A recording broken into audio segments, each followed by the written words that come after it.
Hello, friends. Thank you for tuning in to today's episode of the Live Thrivingly podcast. Today, I have an exceptional guest to share with you all. She has a master's in social work, a 200 RYT, and she is just 40 hours from her 500 RYT. After a cancer diagnosis deeply impacted her life, she eventually conquered the disease nearly a decade ago. I met her shortly after moving back to Arlington, Texas from Fayetteville, Arkansas. I had been diving into yoga during my senior year of college, and I found a class through True Color Yoga at Momentum Fitness down the road from my house. I started attending her 6:30 a.m. class on Thursday mornings. From my first class forward, I've always loved Mamie's lighthearted, gentle, and relaxing approach to yoga. Her voice invites love, compassion, and warmth into the room. You can quite literally feel her presence as she guides you to reveal the light within you. I always end up leaving her class feeling more alive, more me, and more free. My mind quiets down and I lead from my heart. Her hobbies include the Susan G. Komen Race for the Cure, where her team has raised more than $1 million for the nonprofit. She also enjoys scuba diving and travel. So without further ado, I want to welcome the magnificent human being we know as Mamie Bevers to the show. Thanks for being here today and for all that you are. Oh my gosh, thank you. Ooh, what a lead in. Wow. How are you today? I'm doing good. A beautiful morning here out at Possum Kingdom Lake. Cool weather setting in. It's fall, crisp in the air. Enjoying every bit of it. Trust me on that one. We've already got the pup outside this morning and you got to take advantage of it. Everybody's out and smiling and it's kind of nice. Yes, love it. I love this. I can't wait to, get the fire pit going and just this cooler weather to really set in. So yeah, so to start off, I would love to dive into your hobby of scuba diving. Could you share your most incredible experience diving? I have to tell you, I think anytime you go under the water, it's an amazing experience because it's a world that we're not familiar with here. Um, Man, incredible experience. There's so many, but I'll tell you one of my most recent one that we were just kind of talking about the other day is we were in Fiji and they have this shark dive and they lower you down and you're kneeling and you've got probably a 2-foot wall in front and that's kind of broken up. And so they kind of chum the water just a little bit, but they bring in lemon sharks, they bring in bull sharks, they bring in, oh my, nurse sharks, and they just kind of get woofed away very quickly. However, the most magnificent thing is a tiger shark. And I'm not talking one or two, I am talking 3 or 4. And you have people behind you that kind of stay and keep the sharks from getting you. Mm-hmm. And I mean, there's times when you literally look up and you are probably maybe a foot from the belly of this shark, this magnificent tiger shark. It was truly amazing. So much that we wanted to do it time and time and time again. So yeah, I think that's probably one of my most amazing experiences, at least as of Wow. recent. So what's your favorite destination to go to scuba diving? Like have you kind of been all over the world with this hobby? I haven't been all over the world. Pretty much the Caribbean. Everybody asks that, where do you love to go dive the most? I think it depends on what you want. In my experience, Cozumel has some of the best drift diving, and that's just, you just go with the currents, and that can be quite a ride. Mm-hmm. I think one of our favorite places that my husband and I love to go to is the East End in Grand Cayman. It's the East End, and so there's a dive organization that their theory is, you know what you're doing, you go do it, and so Mm-hmm. we get these beautiful long dives. We don't have 15 dive boats back there. You never know what you're going to find, and so that's probably some of our, I don't know, we try and go back there every year. Unfortunately, COVID, we haven't been back in a couple of years. I've had some amazing dives in Grenada. Oh, just absolutely amazing dives. And I think one of most fun might have been around St. Lucia. It was so amazing that, and all of us were experienced divers. We were Mhm. like, do we really have to come up? Oh, no, no, no, no. Let's see how far we can take this, which you're not supposed to do. But, we Yeah, were, we kind of knew what we were doing. So, but it was amazing. It just, the life and the color of the reef. And I don't know, they're healthy now. So, that's and that's nice to see. yeah, that's awesome because I know that is a conversation that, we are dealing with, a lot of pollutants in the world that has led to so much coral bleaching and also just like the Yeah. commercial fishing industry and all that. But I have heard good news in a lot of places that reefs are really coming back strong. I heard the Great Barrier Reef as well. Mhm.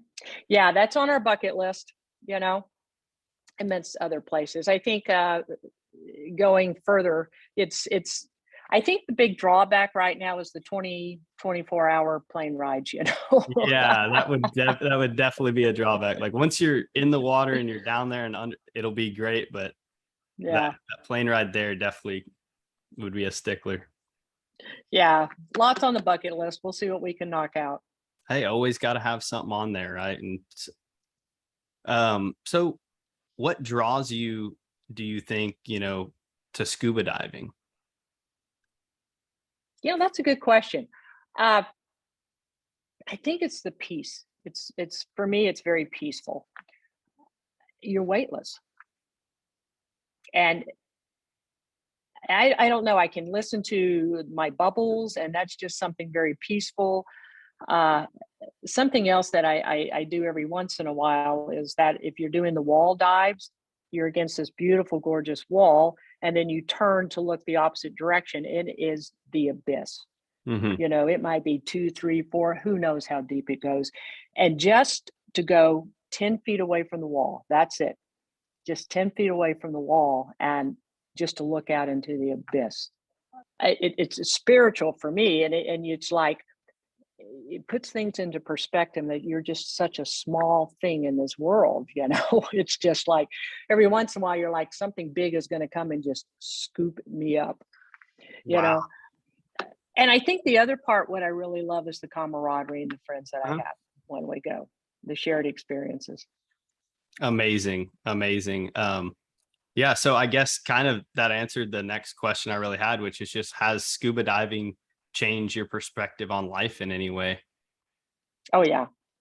And I think the other thing is when you go to these countries, and we've been pretty blessed to be able to go in these countries, and my husband and I like to do the local stuff, and you see how blessed you are.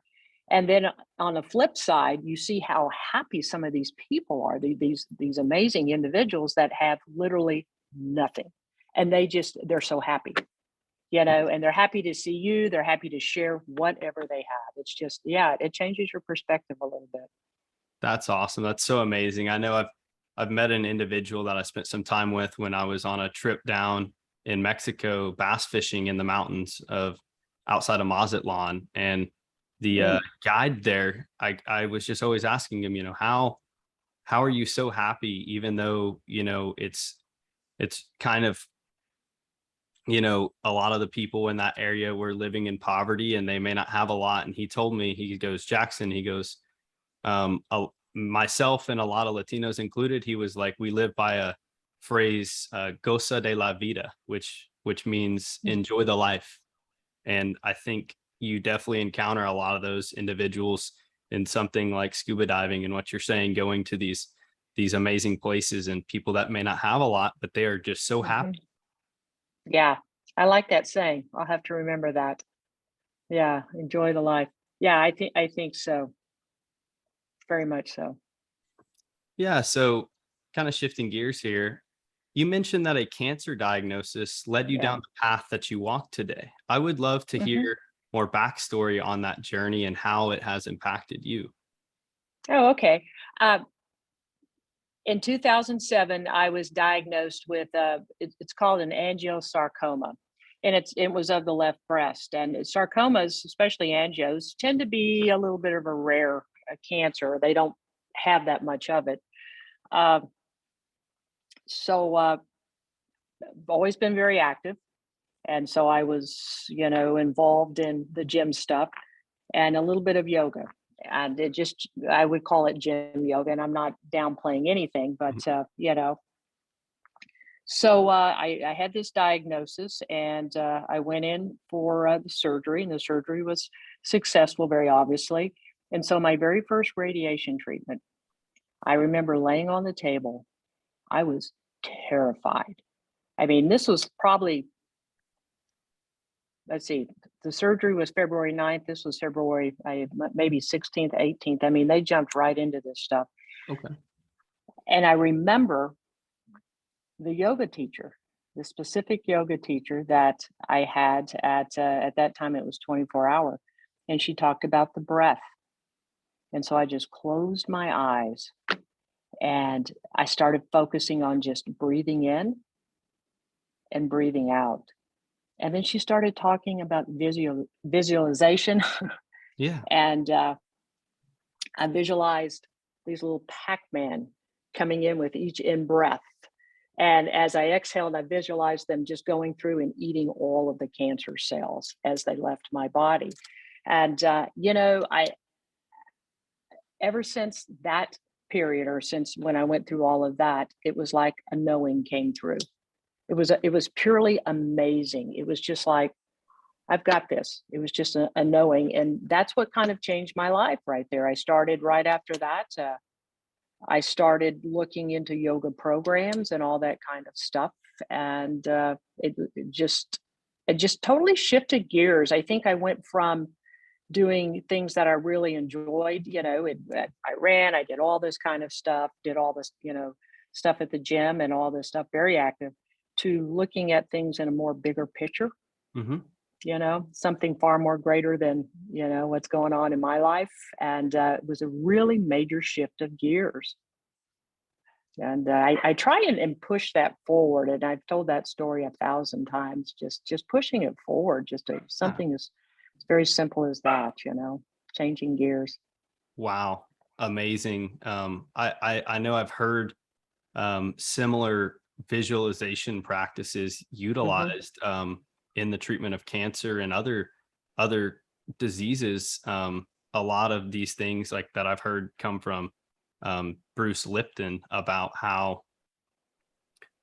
we can actually like alter the cells and Hmm. control them in a way, but a lot of it comes back to thought and your belief behind that. And just like with yoga and everything, we really understand the empower of our breath and the intention that we put behind the words we're saying to ourselves and all this stuff, and then the intention behind the visualization to really believe that you know you could have control over your body, and you could help heal yourself, become your own healer, along with some of the methods used. But Hmm. that I think that I think it just makes it even more powerful when you yourself can embrace that healer within you.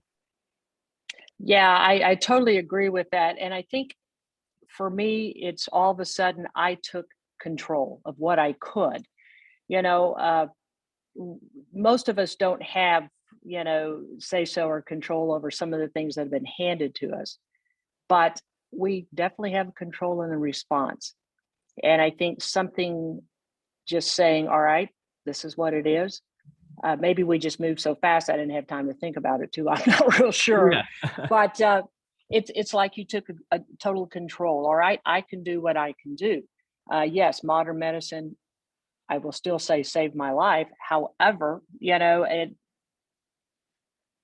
that along with just the sheer determination just to move forward also with us. I think my thought pattern was, okay, I'm at peace now, and I got too much to do yet. Yeah. Yeah, it and it's amazing now because I've been around lots of survivors and have watched them, and have watched, unfortunately, lots of friends that have lost their battle. And just the conversations that we've had, and a lot of it was just like you said, it's the thoughts. It's the thoughts, and just and the pure attitude of, I can either let this get me down, or I can do and move forward. So It's interesting. Yeah, I love that. I've heard it through a lot of, other people I've listened to, but I've never heard it one on one with someone who has really gone through that and experienced that. And so powerful. Thank you for being open to sharing that with us. You're welcome. So, on that same note, I know we've kind of discussed some of these things, but yeah, do you have any words of wisdom for someone that may be diagnosed with cancer, or who may know someone in their life that has been diagnosed with cancer? Oh, I think the biggest thing is to reach out. Uh, when I went through my diagnosis, I mean, my family and my friends and my husband were amazing. They were there for me, and I'll be honest with you, those that were naysayers, I had to say goodbye because I just didn't need that vibe. But I think for somebody with a new diagnosis or know somebody is to reach out and to find some sort of a support group. Um, we talked about this Komen bit, or you mentioned a small thing about this Komen bit. With uh, they call this the pink bubble, and I am amazed at when people say, "Hey, I have a diagnosis," or "My friend has this diagnosis," or whatever. They make it public, and the outpouring of love and support that comes in from somebody that you may not ever meet in your life, or somebody, it purely is amazing, this support system. And everybody has different experiences, and situations are different, and the results are going to be different because we are all different. But to be able to sit and talk and to laugh and to cry with somebody who's been there, who's going through it, it's amazing. It's absolutely amazing. And the other thing is, never give up. you know eh, Doctors are experts. They know a heck of a lot, but just never give up. I have two friends that are here today that they were told, I don't know, 15, 20, 30 years ago, put your affairs in order. Well, they're still here, and moving forward Hmm. and doing quite well. So just, yeah, I think support is amazing, and just to never give up. Yeah. Wow. Yeah. Wow. Yeah. Truly impactful. And um, yeah. So you mentioned, and I know I talked about it too, the Susan G. Yeah. Komen Race for a Cure. So you kind of have a team you've put together of friends, survivors, or um, and y'all get together, and what is that race like? All right. So there's two different entities. One is the race, and that's the 5K. And it's an amazing thing. It's all over the country. And I think at Mother's Day, they used to have it. They just had it, I think, in Dallas, or this is Breast Cancer Month, and they'll have that. And I started off with friends just doing this. And then there's another event called the Susan G. Komen 3 Day for the Cure. That's a 60-mile event. So after my diagnosis, I got involved with that, and I got on a team called the Boxing Babes. Uh, Gosh, this has been since 2007. We've raised well over $1 million, which is amazing. And participated in events here, participated in events. At one time, there were 14 cities. Now they're down to 4 cities. But they have what they call this pink bubble, because you travel to these cities and you do this event, and you have to raise $2,300 in order to participate in the event. So that, I mean, you have to work to get there. Hmm. Uh, but then you spend 3 days with some of the most amazing people you'll ever meet in your life, and you form these friendships that just you go forever. You travel, and there's so and so, and there's so and so. Well, then I have further evolved from that, and now am kind of what they call a seasonal staff member. So I actually now am working the events. So I'm just kind of moving up in the layers. And so this year has been so much fun because I've been to San Diego already, or not San Diego, but Chicago, and I've been to Boston, and it's like, oh my gosh, here are these, X number of people who I haven't seen for quite some time. And now with COVID, people coming out of all of that, it's amazing just to see these friendships that have developed all over the world. I have kind of a small group of girls, and we all met through this event. and we've just become the best friends. Dallas comes up at the beginning of November, and then they move over to San Diego, and that'll be it for the end of the year. But I'm just absolutely amazed. So it's all with Komen, and they have the 5K race, which are all over the country, and then right now they have 4 60-mile walks, and so it's just the friendships that are made because you're doing things with people that are right there with you in the same boat. And I've watched some amazing things. I've watched some miracles happen. I've watched people being pushed over, to finish the event. I've watched people hobble over to finish the event. It just Wow. So moving. lots of it. It really is. And I'll tell you this. I can talk forever on this. I will tell anybody this. You really can't experience it until you're there, until you watch it, because it's just you can't put it into words, and Mhm. it'll affect each and every one of us a little different. That's why they call it your journey. Yeah, wow. Amazing. And I love that all those amazing, fruitful friendships have come from that. And really, like you said, from that support group and finding that community. hmm And every year that community grows bigger and bigger, larger and larger. I'm truly astonished, and with social media, you're able to really connect, and I'm just astonished what I see and what I watch. Just Yeah, kind of gets a heart going. Yeah. that's so awesome. And I think it's even, for many things, even outside of just the cancer realm too. I think, any sort of community, whether you're struggling with mental health problems or this or that, Mm-hmm. it can be very, very helpful. I know that, just yoga for me became, Mm-hmm. a major support group, and I've really met a lot of people and made a community out of it.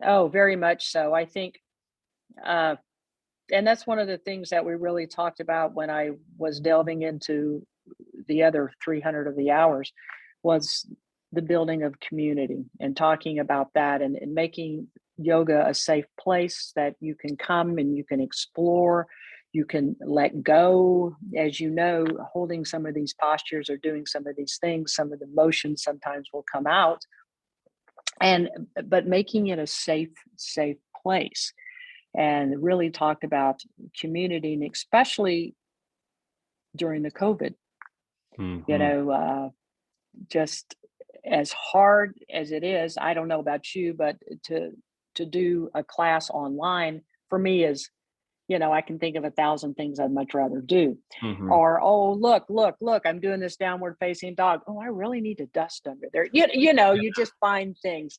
Uh, but that one little aspect of community, if nothing else, just sitting there and listening to somebody's voice, or seeing names, or seeing faces, depending on what your social media contact was at the time, it was so important. And I've heard stories about how it just kind of, pulled people through, some pretty dark times.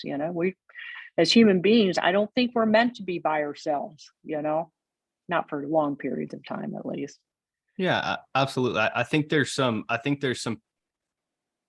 wisdom to be gathered from short periods of solitude for Hmm. self-inquiry, but I don't think it should be all the time. And at least, minimal, have a pet or something with you because really, I mean, the human experience should be something that is shared, and that's part of our species. It's really ingrained in us as a tribal, you know, community. And yeah, so I know COVID really shook that up, and that's really when I found yoga. Was actually at I'm right here at the lake house out here at Possum Kingdom Lake, and I remember doing like my first online class, and I believe it was with Dawn at Hmm. Texas Fit, and that was my first ever yoga class. It was in a room back right over here, and I didn't I didn't understand the depths of it at that time. It was just getting into it to get moving and get active again. But it wasn't until later on during COVID, and then really coming back to school my senior year, which was 2020, 2021, that I started going to a studio and really uncovering the layers that yoga had offer me. Yeah, it's absolutely amazing, and I think it's up to each practitioner where they want to go. And even, when you look at different studios and stuff like that, some studios offer certain things and there's no right or wrong, it's whatever that individual needs. And then other studios may delve a little bit more into the spiritual or the breath work, or so yeah, it's just so much. Yeah, so much out there, and it's Yeah. all personal preference. Yeah, I really started to realize that because at first, I didn't know that just how many types of yoga there were Mhm. and the yoga philosophy and all this stuff. And, over time I've just seen like, wow, like there's so many different styles and then, some that you like more than others. And then, you start meeting other teachers and things like that. And you realize that, you know, you start accumulating all these different angles on the practice, and that's when I feel like you really start to develop your practice. And I've had so many amazing teachers over the past 2 years, yourself included, and it's almost as if if I do teach one day, it's a conglomeration of a lot of the teachers that have taught me and what I like from all of them to create my own unique practice and teaching.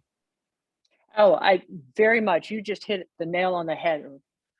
It's and I've watched my practice change, and I've watched my philosophies change, and they'll always be changing. I mean, because I'm evolving as a human being, also. At least I hope I am. And uh, so yeah, and it's take what you like, and incorporate in who you are. And one of this, somebody told me a long time ago, actually, the first lady that was my teacher was to be authentic, just to be you. And, I've had so many incredible yoga instructors, and I would try and be parts of this, parts of that, and parts of this, but I forgot kind of who I was a little Mhm. bit. So to be you, to be authentic, and to move forward. And what you enjoy today feels good, it feels great. You may not enjoy that in 3 years or 5 years, or that may not be what you need at the time. It's amazing. I am a true believer that what you need is going to pop up in front of you, regardless of whether or not you take it or not. But Mhm. it is, it's just always revolving or evolving. I know that, and even when I teach now, I've switched a little bit of gears, moving more into a more functional movement as opposed to the traditional movements, sort of say, Mhm. just because acknowledging that we all have issues, especially as we age. Our bodies are all created, move a little bit different. And I would love to get that perfect warrior one, but that perfect warrior one is not, my hips are too wide or this or Mhm. that, my perfect. And I think you probably have heard me say this, in an ideal world. But yeah, it's just not meant for me. So it's learning how to be functional in all of the kind of movements. And the other hard part about it is being okay with it, Yeah, you know? accepting it. Yeah.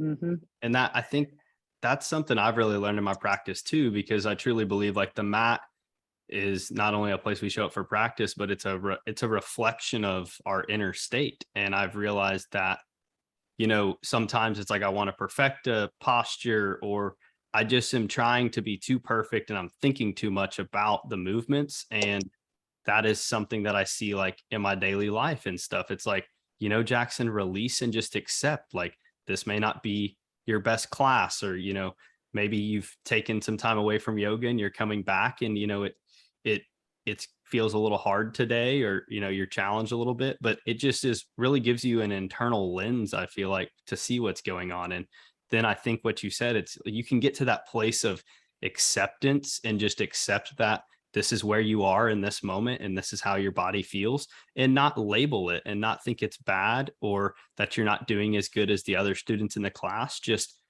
accept it and love that you showed up that day for the practice. Oh, yeah, that's very beautifully said. And I'm learning that it's the postures, but it's how you feel. What do you feel in the room? How does it the mat feel on you, just taking in all of your senses as you get into your practice so that you are really making it you, where you are at that time, at that specific moment. And I notice how that changes the practice a little bit too. Think about the thoughts that run through your mind, oh, am I doing this right? Oh, and I kind of laugh at it a little bit. Mhm. When I teach, it's like, all right, first standing posture. Oh, now we're all going to kind of move our yoga pants up a little bit or move, pull everything down to make it look just right or to feel just right. But just to acknowledge that it's, this is this one particular moment in time and we only have it and then it's gone, Yeah. bring on the next one. Uh-huh. But yeah.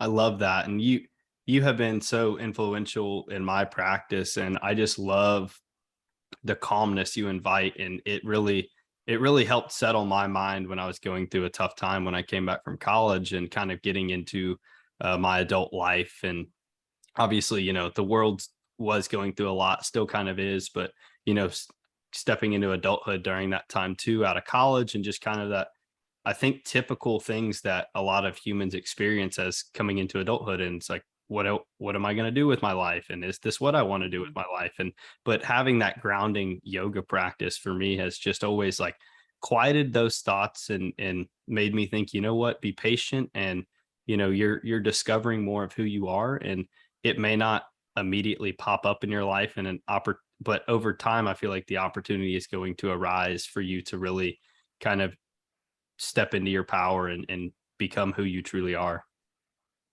Oh, wow. Thank you. Yeah, that's beautifully said, though. Step into your power and be who you truly are. Yeah. And it's always evolving. Hmm. I, I think it was awesome when I walked into our workplace. For those of you who don't know, we did a class for Joe Hall Roofing, which is my family roofing business. I'm the third generation. My grandfather started it in 1989 out of his house. And so a big thing for me with the business has been to really build a strong company culture and to pour into my people as much as I can, because I truly believe that if I can help people develop more intrapersonal value, that is going to reflect in enterprise value. And I'm not focused on the money. I'm truly focused on the people. The money aspect of it for my company moving forward is nice, but I'm truly in it to help people transform. And that's really a lot of what I believe my purpose on this planet to be. So I got a class put together with Mamie, and had a couple people from our office come. And I mean, wow, everything they had to say about the class was just incredible. I think uh, one girl, she told me that she just felt the stress melt away from her body when she was laying in Shavasana. And she went home and she was like, I didn't know, before I went to the class, if I was going to feel like any better, or if I was going to be drained of energy after, because she has only ever done online classes.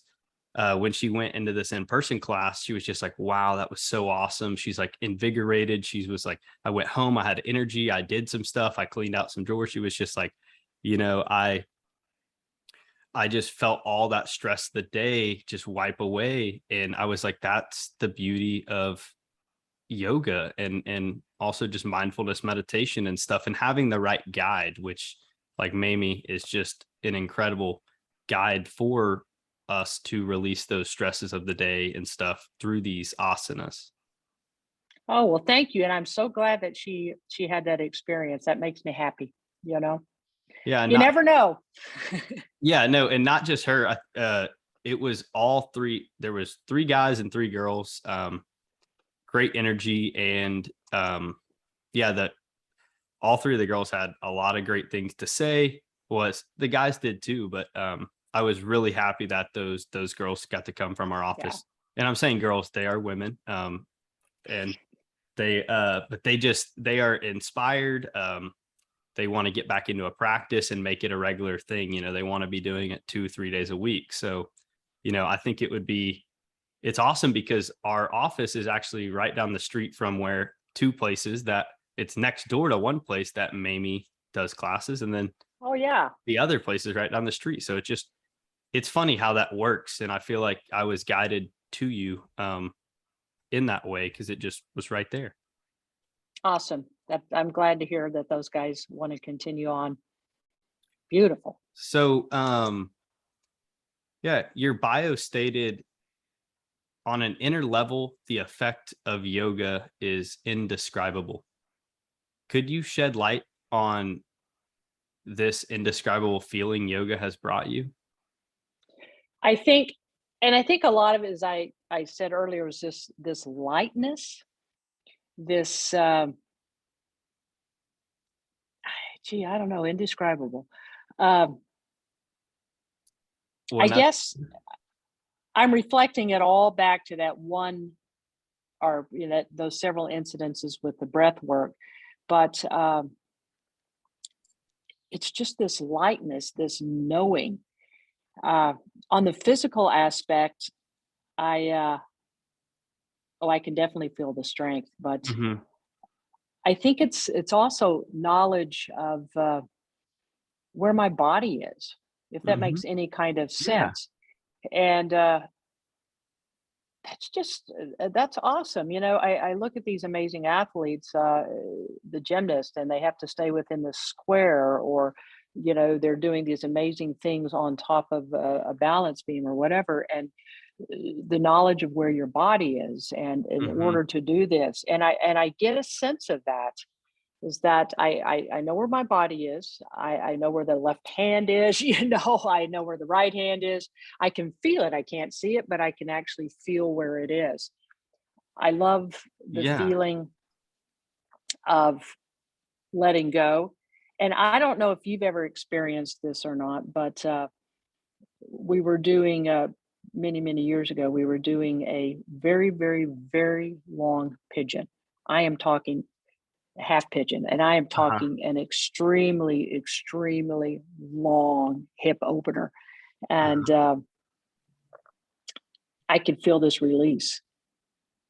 And not only could I feel the release within my body, but also tears coming down my eyes, coming Wow. down, just because of the release. And I've talked to other people, and they'll say the same thing. And there's this old saying, and I'm not sure who even said this, but women store a lot of emotions in their hips. Mhm. And I've gone to classes and I've watched classes where we get into these hip openers, and you can watch tears and this just I don't know, it just this leakage, but it's like you said, it's undescribable, and it's Yeah. something that you almost have to experience, and we all experience different things. I think the most important thing is just not be scared of what you experience, because Absolutely. it's yeah, it's something. In Shavasana, after a really, class that may be taxing for me, just the breath, or the guided meditation that somebody may do at the end, or just long breath works and visualizing myself floating on something, or visualizing myself in my happy place. It's undescribable what it just does for you, or at Yeah. least what it does for me. Yeah, I have to make it personal here. So yeah. No, I absolutely love that. And I think I definitely resonate with a lot of the things you say. On one hand, you were just talking about like you get an awareness of your body and like time and space, like unlike anything you've ever felt before. And I didn't feel like that, until probably like, 5, 6 months in of like consistent practice. But then even now, and I've only been on this path for 2 years, like I can't wait to see what 20 years looks like of practicing yoga, because it's incredible. It's like almost as if my life has become this fluid breathing practice. Mhm. It's like when I'm driving, or especially like when I'm driving a boat, like I just like everything, like everything's in the lens right there, and I'm so present in it, especially if it's cold outside. Mhm. I'm just very in that moment, and like so aware of every sensation that is happening around me, and where my body is and how I'm feeling. And it has just deepened like my sensual experience, but also like the physical aspect as well of like the human experience. You just start to tap into something that you didn't even really know was there, I feel like. Oh my gosh, I agree with you. And once again, I was about to bring that up is that what you do on the mat, you take off the mat. And like you said, when you're driving, you're able to be just totally present. Yeah. That's hard for anyone to do. You know, if you think about it, that's extremely hard for us to do is to be present because we're always thinking about what we said or what we're going to say or what happened. Or, I mean, that's just called being human. And to be able to take that feeling off the mat and to put it into your everyday, you know, it's just amazing. I think it's a fabulous experience, Yes. and it takes hard work. Yeah, it takes some hard work, dedication. You got to put in the effort, but I think it's waiting there for any of those who seek it and want to discover that. And it has been so impactful on my life and all the other people I've met in my journey that have gotten into it. And it's just like, yeah, like they say that the true yoga begins off the mat, and Yeah. it's the way you show up with people. And this doesn't matter if you have a really high level executive job, or you're just a janitor. It's like it's still applied, and there's beauty in all of it. And also when you get that presence, like in a work aspect, like you show up to your work in a whole new way too. You're more creative, you're just more in touch with whatever you're doing. And if you can find that too, it's really awesome because it puts a lot more purpose and meaning in your work for you. And this could be in any job. I've heard a lot of things about, like janitors that are like incredibly happy and because they found meaning in their job and that they're connected to a greater whole. And I think yoga definitely helps us kind of discover that. Yes, I wholeheartedly. And something else I've noticed that when you walk in, and I know I'm talking about walking with my class, or even now when I work with these individuals on these cancer events, you become more aware not only of yourself but of others and maybe their needs or maybe where they are in that time. Just little things that you just start to notice that maybe before that you were more aware of you that you would have never noticed in somebody. Maybe, I don't know, a smile, or you Yeah. feel you. I walk into a yoga room and I can almost feel the energy in the room, and I start to watch, and I'll always say this: up, I'm changing gears, because you watch and you see the expression of the individuals that are practicing, or you just feel something. It's like, no, we don't need to be going there today, or Yeah. so and so's got something going on. I'm going to step back. I mean, you can just start to feel all of that. That's kind of a beautiful thing. Yeah, At that's least for me, it amazing. is. And that intuition, and some of the Hmm. my favorite yoga teachers have all been those that can really feel intuitively, and are very empathetically driven. And I think it definitely develops over time. I do believe there's more people that are sensitive to kind of those energies than others. But I think even if you're someone that's not like developing yoga and a mindfulness meditation practice, will definitely you'll start to become aware of more of these things. And like you said, you become more aware of others and how you may be showing up to your significant other or your friends or your workplace. And that, if we can, obviously this doesn't mean we're going to carry around joy and bliss and happiness all the time and that everything's great. Oftentimes, we do encounter some darker emotions, some things that we don't want to deal with in our daily lives. And especially, on the mat at times, those things might bubble up to the surface because, like you said, observing a lot of those women that and hearing that women store a lot of emotions in the hips. I think that is so true. And I have seen that time and time again and heard so much about just how yoga allows you to release that. And it's from an energetic standpoint, which I know, is hard for some people to kind of grasp. But, if you just think about it as your body as this like container, and that all these emotions we absorb in our lives, they get stored somewhere. And especially some of the more traumatic experiences and stuff in our lives and core beliefs and stuff like that are press down into parts of our body. And like you said, when, you're doing like a long pigeon pose, and if you can break that energy out, like it truly is, it's liberating. There's been a lot of research that has been done about how the body stores trauma, it stores everything. And the effects of yoga, along with other things, maybe just depending on what is going on, but just how it starts to release everything and to break all the connections, because our body's an amazing thing, absolutely amazing thing. And the connections with the synapses and all this kind of stuff, that how just rewiring, learning how to rewire some of that stuff, whether it be with changing a functional movement or whatever, so that you could start to get out of all of that, especially when it comes down to pain. I think that's some of the research behind some of the functional movement stuff is, all right, so you're wired into doing this because you've been doing this movement this way for the last 35 years. Okay, your body's like, oh no, no, no, no, no, no. So it's learning how to change it and to wire it to do something else. But the body definitely stores the trauma in our life.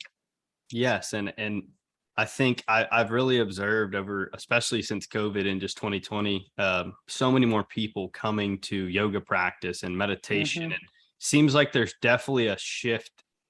There's a tide shifting on the planet of a lot of people beginning to kind of become a lot more emotionally aware and intelligent, and realizing that, if we wish to, like this podcast and my brand, to live thrivingly, I truly believe, we need to learn how to liberate ourselves from some of these energies and emotions we might have stored in our bodies throughout our lives, and that we all have them, even Mm-hmm. if we didn't go through necessarily a major traumatic event. Like there's things in our lives that are stored, and when we break out of those, like we become lighter, we become more free, we become more of who we truly are, and we can begin to channel these creative energies, and it stimulates action and allows us to chase our dreams and manifest those dreams. Yeah, and that's scary. That is scary for for most individuals, I would think, that to to break out of what you've known for so long, and to make changes. Change is Mhm. scary, you know, and we all go through it. That's when that self reflection, and what do you want, and where do you want to be, and where do you want to go, and a lot of it's, are you tired of this? Yeah. Doing the same thing over and over and over again and getting the same results. Well, quite obviously, something is not right. Yeah. Something is Yeah. not going well. So, yeah, Yeah. The whole idea of, insanity is doing the same thing over insanity. and over again and expecting the same results. Right. Yeah, It, change is not easy, but change leads to growth pretty much all of the time, if you can really embrace it and use it for what it is. yes, I very much agree with that. And, I talked about earlier that, when I went through my diagnosis and stuff, one of the things that I had to do was to say goodbye for those who were not, I guess, believing in me at the time, or Hmm. however you choose to say that, but we're naysayers. And it's the same, with growth.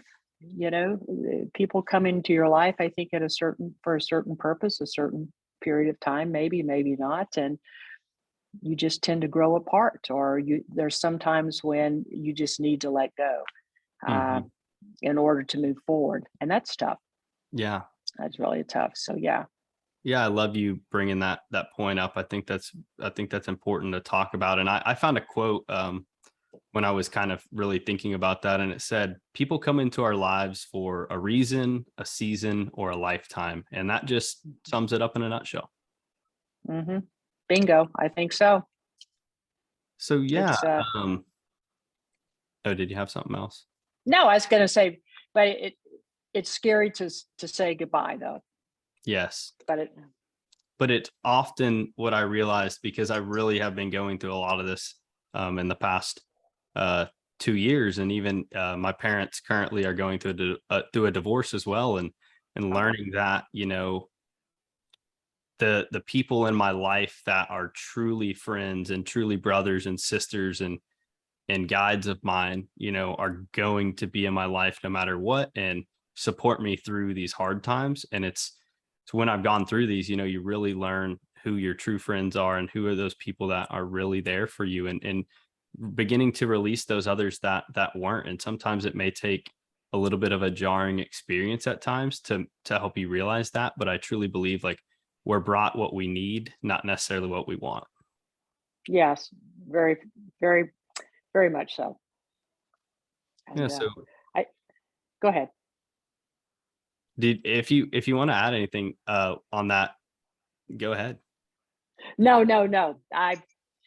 You hit it again. Really has been so enjoyable here. I got just two more questions, and then Uh-huh. we'll kind of wrap this thing up. So, uh, here at Live Thrivingly, I'm trying to spread the core message of holistic health rather than the outdated term of health and wellness. What is your viewpoint on holistic health, and how does one live a holistically healthy lifestyle? I'm smiling on that one. Much easier said than done, right? Hmm. Uh, I think holistic pretty much is sums it up. It's taking a little bit of everything, not just the physical, not just the emotional, not just the mental, and we definitely always forget about the mental, or it's way low on our list of priorities, Hmm. unfortunately. But it's encompassing it all. The body is what some of all of its parts, and it's encompassing it all. And so we know physical, we know emotional, we know mental, the spiritual health. It's finding a little bit of spiritual health, community. I think community is very much a part of that. Uh, I think the hardest thing that individuals are having right now is that maybe so in as far as what we put our nutritional health, I think is also something big about that. And I think, yeah, there's so many theories, there's so many philosophies, there's so many, we should be eating this way, we should be doing this, we should be doing that. And here's the latest and the greatest that's going to get us to whatever our goals are. I think a lot of it does is figuring out what works for you, Hmm. because what works for you may not work for me. And is moving forward with that. I would love to say, if you want to get onto nutrition, that I eat clean all the time. I'm human. Yeah, we it's and especially in the time and the society we live in, it's it's not, you can't be perfect. And I think that a Yeah. big thing I see, loved your summary on that, by the way. But I think a big thing that I've seen is that, you get all these diets and these health fads and everything, and you just see people getting into them and then quickly falling out after some time. And it's like, because there's too much rigidity, I believe, around it, and Hmm. this belief that you have to fit in this box. But like you said, we're all unique individuals, on so many aspects, but that also means on a diet base. Not only are all of our gut microbiomes different, we're going to respond to foods in different ways and stuff. And I've kind of moved more toward a intuitive eating approach and listening Hmm. to my body. But that's not just with eating, that's with anything. So maybe one person's medicine through, eating, and maybe they eat a keto diet and they run 10 miles every day. That may not be for you. It probably isn't, and that's okay, because you find your journey. Maybe you do yoga and you eat a vegetarian diet. It's, and to not feel bad about what yours is and comparing that, to someone else's, and being like, oh, well, if I want to look like that, I should probably do what they're doing, because we're all unique and we have to find our own path, and really become intuitive to understand what our body needs from us, mentally, spiritually, emotionally, physically, in the forms of nutrition, like we're talking about here, is knowing how you react. And I think there's some great companies coming out doing a lot of work in this realm. One of them being Viome Gut Health Intelligence Hmm. Tests. I have done that with my nutritionist, and that has been absolutely amazing, because it's all about precision nutrition rather than just personal nutrition. That's the old. Precision is, hey, Jackson, you can't eat a strawberry anymore because you have a strawberry, yellow mold virus in your stomach from eating strawberries. I would have never known that. I ate strawberries on a daily basis. And now here I am learning that this is causing destruction to my microbiome. Wow. Yeah. And it's amazing how it is getting so precise. Uh, I've had a couple of friends that have gone through that and really had to change their eating. And I think something else is that we also have to remember is that, society at one time, and especially since we have, social media and everything else, so everything is just, telecasted out, says, you have to look this way, or you have to wear this, you have to do that. What is it? Somebody says, oh, you must do yoga. Look at how you look. This is how you look. I have seen, individuals that you would never, ever, ever dream that would be active, much less, be able to do these amazing arm balances and stuff like that. So, society tells us one thing, and we have to get rid of that notion too, because we're not all meant to be one way. We're all not meant to be that way. We're all not meant to be blonde hair, blue eyed. I mean, that's just not what it is, What is it? I think, and as I age, some of the fun things that it really resonates with me and that I love is that you'll have some of these actresses or whomever that are, in their 70s and their 80s, and they're loving every wrinkle. They're like, oh, I have earned these wrinkles, because as an aging woman, I'm being a little vain here. It's like, oh my gosh, I have wrinkles around my neck. I have wrinkles here. I mean, that's just who we are. And it's just learning how to take away all of that and just to be you and to Love enjoy. that. Yeah. My husband says, I love every wrinkle on that face. I'm like, thank God, because there's a lot, Yeah, just it truly embracing who we are and realizing that the Yeah. diversity is what brings so much life to the experience. We're all so uniquely individual, and Yeah. just it's time we step out of this model that society is really trying to make us believe, and others around us and stuff, and people of influence. And really, I think that's a thing that yoga does, and meditation and other modalities as well, that it begins to reveal to you some of these beliefs that you may have believed in, and realize that, oh, I don't have to prescribe to that belief anymore. I can be me, and I can embrace this body and my looks and everything at whatever age I may be, or ethnicity or race or gender or any of that. It truly is beautiful to uncover that for yourself. I think one last note on this topic I just wanted to add, after kind of talking about the intuitive eating stuff, is just like what I found was very influential during, especially when I was getting into nutrition and just trying to be a better human being and fix some things, was that Mamie talked about it, like not being able to eat perfect. And it was like also with our, bodies and our looks, but it's like if you're too focused on getting perfect with your diet and this and that, like it's just going to lead to so much guilt if you do break that. If you're eating really healthy and you do have that brownie, all of a sudden now you're guilty about it. But what I've learned is if you can gain self-control, that's what we're looking for. And then it's like, if you're at the birthday party or you're at the nice dinner with friends, maybe you want that glass of wine, but it's very intentional. Maybe you want that piece of cake, but it's intentional. It's not eating the whole cake or or drinking 5 bottles of wine. It's having a very intentional few glasses or a piece of cake or a cookie one day. It's and allowing yourself that, because that brings, joy to the spirit. And myself included, when I started going down this path, I cut myself off from some of that joy of just the simplicity, some of the simplicities and the luxuries of the human experience. And definitely, I would recommend, don't go that route. Allow yourself to enjoy some of these things, but in an intentional way where you still maintain your self-control. That's beautifully put. Very beautifully said.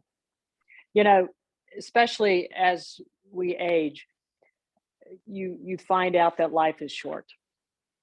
and to be able to allow yourself to enjoy intentionally, but to enjoy that brownie or that glass of wine or whatever it may be, because life is short and way too short. Yeah. I love that. And that's brings you to the present moment and just enjoy. Goza de la vida, right? My friend Yeah. said it best under the banyan tree. Yeah. So to cap the show off, Mamie, I like to ask, when you hear the words live thrivingly, what comes to your mind? Wow.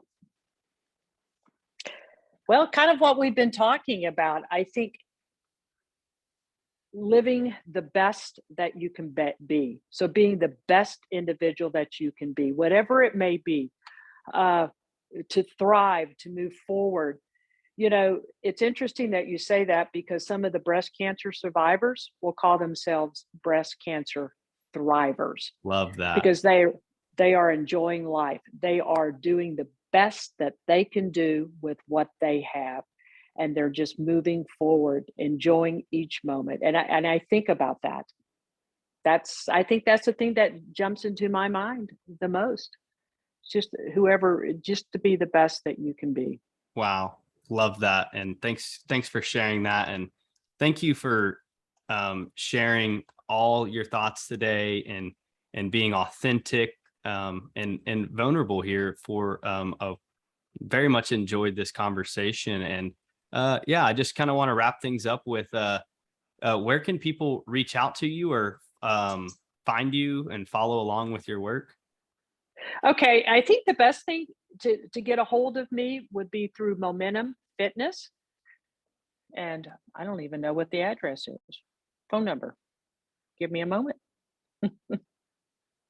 Yeah, what we do without technology and phones and all this kind of stuff, right? Hey, Yeah. there is a lot of positives. I think we can dwell on the negatives at times, but there is some incredible positives to it. I laugh at myself. And anybody who works with me, especially on these events, I'll walk in and say, "Oh, you guys all know that I'm technically challenged here a little bit, so you're going to have to work through me or work with me," and they all Yeah. laugh. But that's okay. I have lots of individuals that help me with things that I need to have help with, so that's the best thing, right? Yeah, and All right, so and go ahead. having the humility to ask and say, "Hey, I'm Oh not the yeah. best at this." Oh no, are you kidding? It's pretty funny.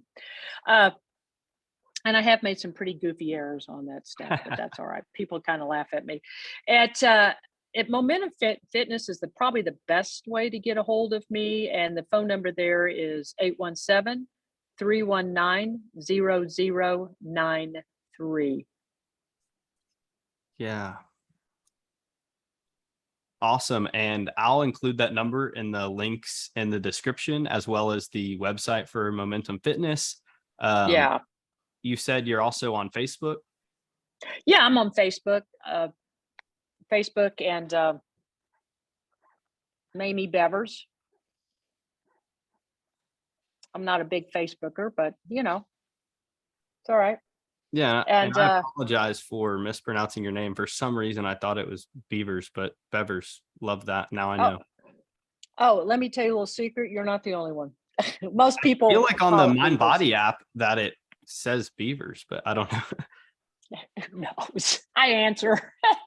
I've been called lots of things. So Yeah. I've been called Miami. So there you go. Love it.